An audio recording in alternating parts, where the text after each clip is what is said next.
Көрмекші адам Питер Паркер екені барлығымызға мәлім. Тыңдаңыз, мистер Энсті өлтірген мен емес, дрондар өлтірді. Дрондар сіздікі ғой. Өзіңнің өрмекші адам екеніңді қалай түсіндіруге болады? Оның енді керегі жоқ, себебі ол мәлім. Мәселе менде емес. Ол арқылы біраз адам зардап шегуі мүмкін.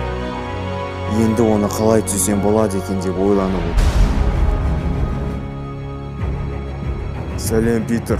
Маған қандай өтінішпен келіп тұрсың? Мазаңызды алған сияқтым. Еш қысылма, әлемді құтқарған біз емес бедік, сондықтан да айта бер. Жақсы, Стивен. Біртүрлі екен, бірақ болады. Мистер Эн менің кім екенімді жариялаған соң өмірім астан-кестең болды. Енді сіз оны түзеп бере алатын шығарсыз. Өтінемін сенен, Стрэндж, тек қана сиқыр емес.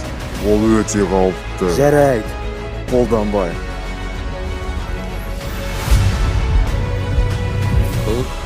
Бүкіл әлем Паркердің өрмекші адам екенін ұмытсын. Барлық емес. 3-4-ті білсін де Стрэндж көгі. Жоқ, Питер. Онда достарым бәрін ұмытады. Кедергі жасама. Стоп, тоқтаңыз, мен әпшен бәрін ұмытпау керек. Тыныш тұршы.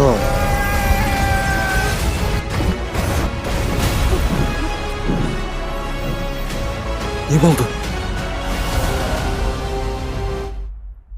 Мультиәлем туралы көп нәрсе белгісіз.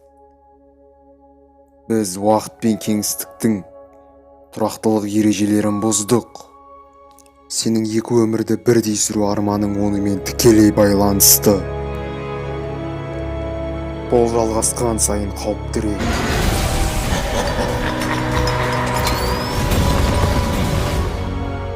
Армандау алдында абай бол, Паркер.